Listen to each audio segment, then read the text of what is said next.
Hey, So, Hi. of course, we're back. It's only been like, what, half an hour or so since we were talking about the winner of Armenia's national selection. But now we're talking Norway. And this, I have to say, this probably isn't a huge surprise, but I know that there were a lot of people that had varying favorites. But certainly this one, I mean, not to drop the title again, but this one grabbed our attention and it grabbed lots of people's attention. And it was really, really close. We thought for a moment that it was going to be Kristen, but then in the last moment when the votes came in from I think the west of Norway, it was like 100,000 votes or something that just pushed Ulrikke over the edge. So she is going to Rotterdam with her song "Attention," representing Norway. Jess, how do you feel about this? well, I have to say, I'm in mourning for Rain Alexander, because he not only did he not make the final four, but he didn't win. So I'm in mourning over that. But anyway, moving on.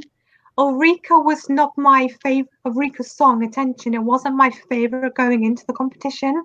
Um, and I think out of the final duel, I would have preferred Kristen to win, just because I liked her song better and it appealed to me more. But I am very happy for Ulrika, and I kind of had a feeling she was going to win anyway. Just everything about her performance and about the song just kind of screamed winner to me, even if it wasn't my winner. So I'm happy for her, but I'm still very sad for Rain Alexander. Well, you can't always win, right? Exactly. Let's say a quick hello to Olympic Song Contest. What's going on? Yay. Oren, nice to see you again. Hello to James Lewis. Hello to Cypher Fox. Hello to The Voice Reacts. Rayleigh, it wasn't Rayleigh, it was Ulrike, but that's cool. That's cool that you like Rayleigh as well. Olympics telling you to hit the like button, blah, blah, And blah, subscribe. please, and subscribe to whatever you can to keep us afloat because we're in trouble. No, I'm just kidding. Attention is so far the only song that screams Eurovision winner potential to me. I've heard people say this. You're certainly not the only person to have brought that up. Clara, how do you feel about Attention's winner potential? Oh, well, first of all, every time I hear a title called Attention, it makes me feel of attention, a little here, and you will find lots of love, who was in 2014. Anyway, I'm very happy with this classic, elegant ballad that Norway is bringing to the contest.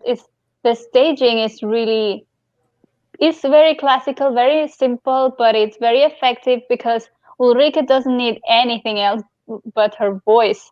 And she has that voice, she has that charisma, she has that presence, that with the two big cellos, that's all she needs to win. I would think that this song could be a potential top three a few years ago on a Eurovision level, because it is reminding us of this not all, but these very Eurovision ballads that were very popular and and grabbed a lot of televotes a few years ago.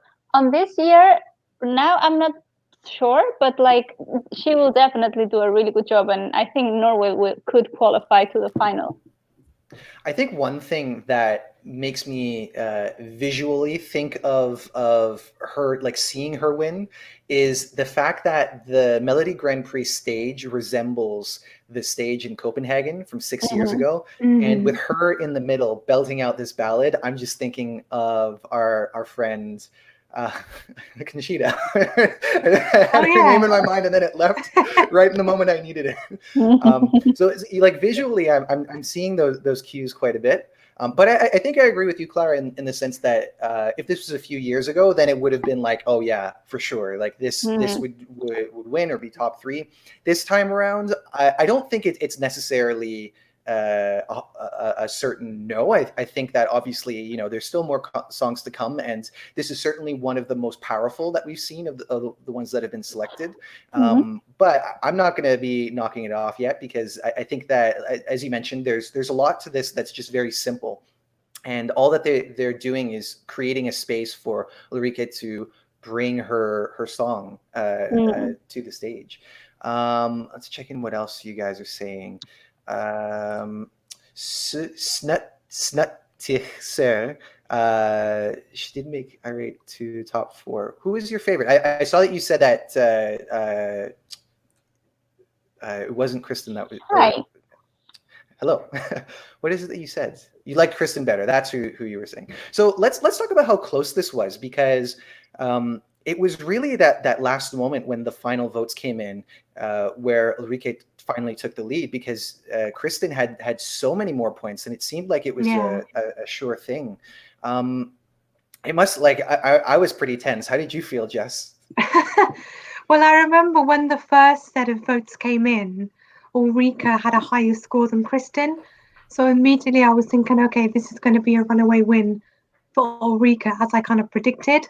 Mm-hmm. But then, as the next few kind of votes came in, it was Kristen that was getting the higher scores. And so I'm like, okay, hold on a minute.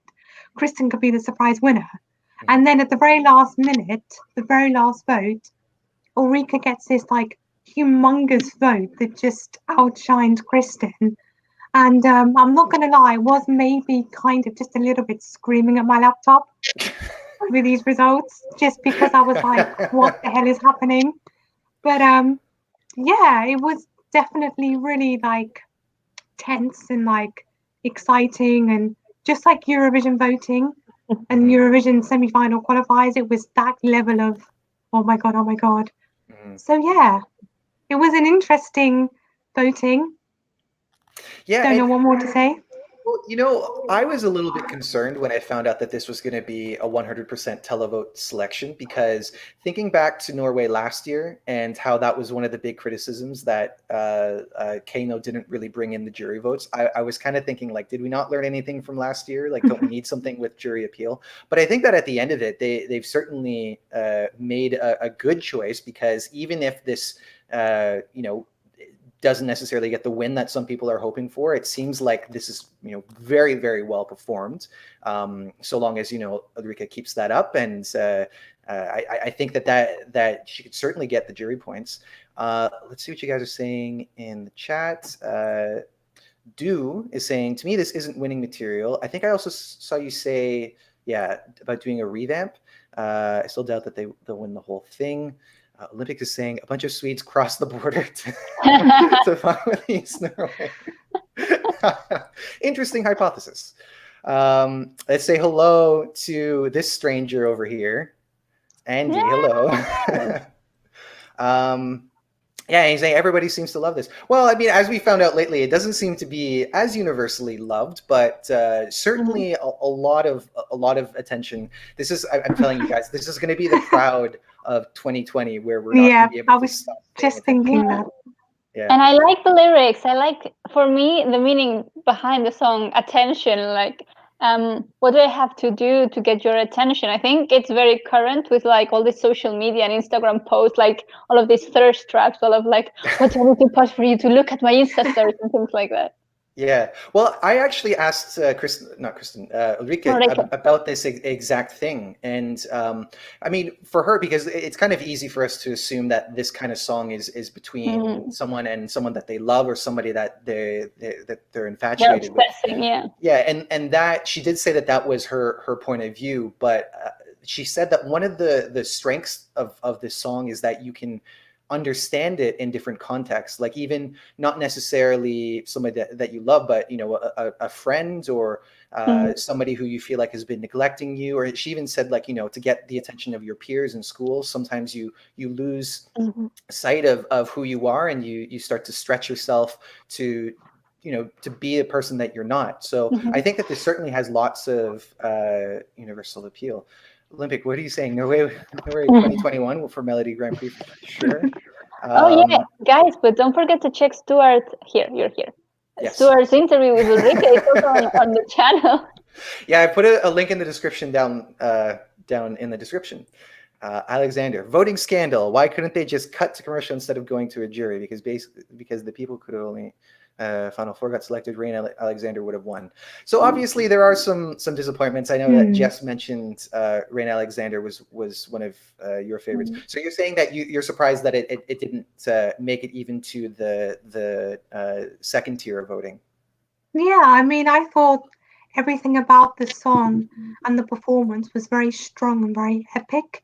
And I was kind of quite surprised that the Norwegian people didn't seem to, I guess, connect with that, and didn't seem to think, oh, this is we really like this, let's send it to the final four. So that kind of shocked me a little bit, but that's life. One thing that I don't think anybody was really expecting was that all four of the acts that made it to that second tier were women. They were all women solo acts. I mean, I think it was only all the women involved were solo acts anyway, but that I think that was a big surprise.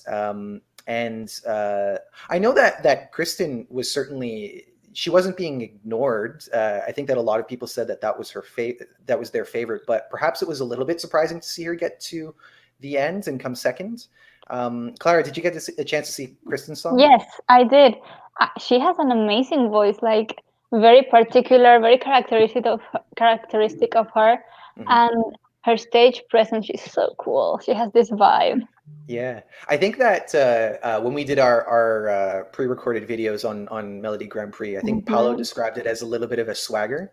Yeah. And another thing that I really liked about the two acts that made it to the gold final was that the staging was simple. It wasn't these things that depended on, you know, props or and none of it felt really gimmicky. Kristen's stage had you know had a bit of black and white, but she was backlit. It was smoky, and her, you know, you saw some of her backup singers, but they weren't like, they didn't take away from the focus on her. And Ulrikke's was very classy as well, as you mentioned, Clara, with the cello and the violinist, and just having her on the platform. I think it's a pretty solid entry. Yeah. Color-wise, color-wise, they were both very similar stage, so that was really cool.